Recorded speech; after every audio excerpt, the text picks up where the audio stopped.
Welcome to the Handed Down Kitchen, where we bring antique recipes out of the past and back into the kitchen. For our next few videos, we'll be bringing you something a bit different, a short introduction to our collection of cookbooks. There are 10 books altogether. The oldest one was published in 1868 and the newest one was published in 1987. And in this video we're going to show you our 3 oldest books. In a few weeks' time we'll start publishing a set of 10 videos that focus in more detail on each of our cookbooks, where we will explain much more about them, from where we found them to any information we have about their previous owners, and we'll follow each one of those with a simple recipe from that book. So to kick things off, let's start at the beginning with the oldest book we have.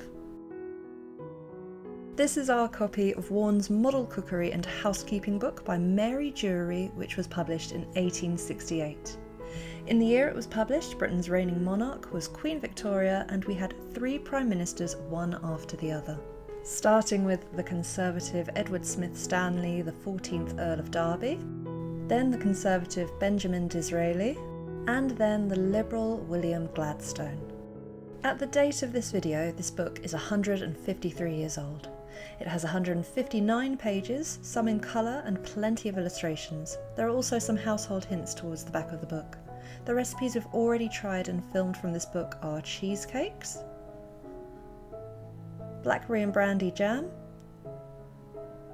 and Christmas pudding. Due to its age, it's very fragile and many of the pages are loose, so we're always sure to handle it with clean, dry hands and keep it in a plastic folder when we aren't using it, so the pages don't snag on anything. Moving on to our Edwardian Cookbook, we have high-class cookery recipes by the National Training School of Cookery, which was published in 1909.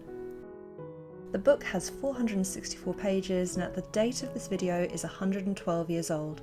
There are a few interesting advertisements towards the front and back of the book, like this one for Lemco, but no other household hints or any pictures of the recipes in this book.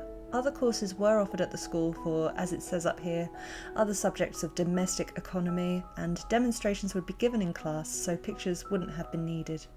This is the 11th edition of the book, which was published by and for the school and was used as a teaching book between 1909 and 1912.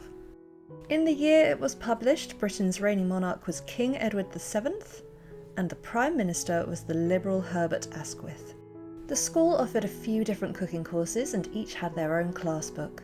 This book was used to teach fancier recipes that might have been used by cooks of stately homes or fairly well-off ladies in their own homes, and we'll explain much more about that and the school in our video that focuses solely on this book.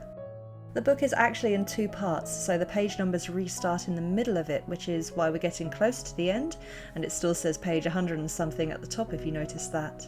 So as you can see, there are no pictures, it's all writing, and there are a lot of ingredients to each recipe, and most of the recipes, whether they're French in origin or not, are titled in French. The recipes we've already tried and filmed from this book are strawberry cream ice or ice cream, rum bubba, coconut fingers,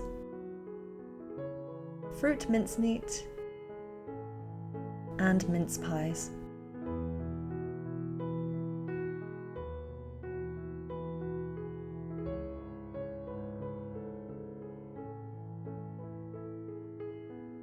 Next we have our First World War era cookbook, a second Dudley book of recipes, which was published in 1914. This book is a book of recipes and household hints collected and arranged by Georgina Ward, the Countess of Dudley, and there's a photo of her at the beginning of the book. At the date of this video, this book is 107 years old.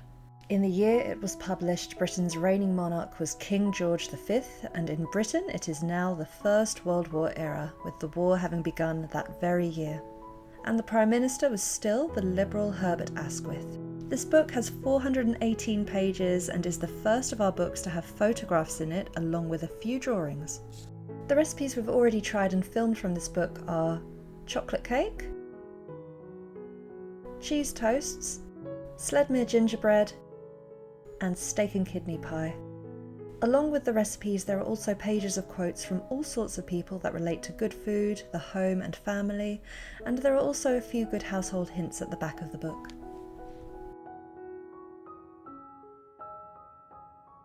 So that was a quick look at our 3 oldest cookbooks: Victorian, Edwardian and First World War era. Stay tuned for our next video where we'll show you our interwar and Second World War era cookbooks. We hope you enjoyed this video. If so, please leave us a like, and if you'd like to hear more about our collection of old cookbooks and watch us recreate the antique recipes from them, be sure to subscribe to our channel.